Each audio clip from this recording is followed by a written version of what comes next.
Welcome back. Local author Teresa Lund is in studio with us this morning to talk about the latest release in her series of stories. Her latest book is called Finding Phoenix. Good to see you, Teresa. Good to see you. Good morning. Yeah. You've been busy all these books. Yes. I mean, you got a third one on the way, but let's talk about the series as a whole. Where did this story come from? Just kind of a story that's floated around in my head for years. So I finally sat down, tried to put it on paper, revised it a couple times, and got it to where I wanted. And when I got to the end of the first book, I realized that there was so much more that I didn't want to just squeeze in and cut off the end. So I decided to, lengthen it out and just get it all in there.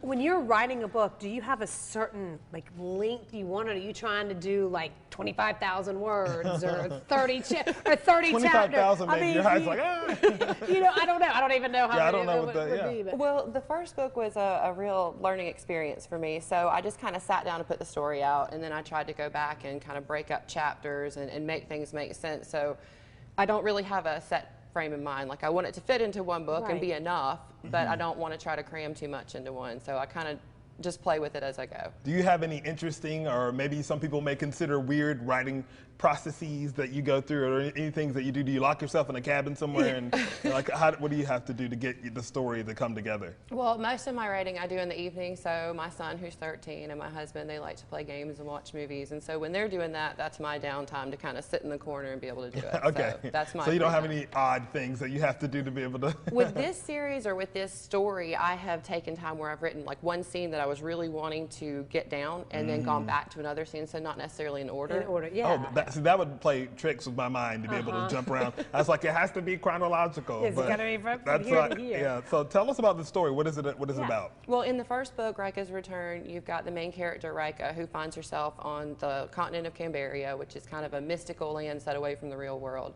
And she's on a quest to discover her role in the legends of Cambaria. The second book really dives deeper into the land and the legends, and some new characters are introduced, Phoenix. And her quest turns into more of an attempt to understand her power to defeat the darkness that seems to have appeared since she returned to the land. And it has a little bit of a little mystery to it. So what ages would you say this would be good for? I geared it more for young adults. I wanted, with a 12-year-old at the time I was writing the first book, I wanted him to be able to read because he's an avid reader and he loves the story. But there's a lot kind of under the surface for the older readers to get that he maybe didn't grasp or that his age group wouldn't. So really all ages, but more young adults. Where can people buy this?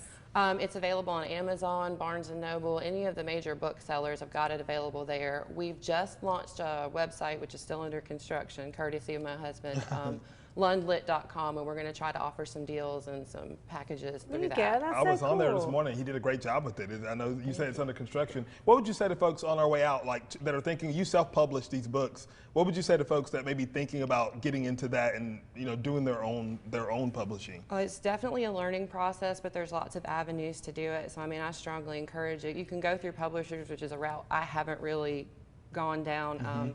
But as far as if you've got a dream to write a book and get a story out there, that's definitely the way to go. There's a lot of resources to do it.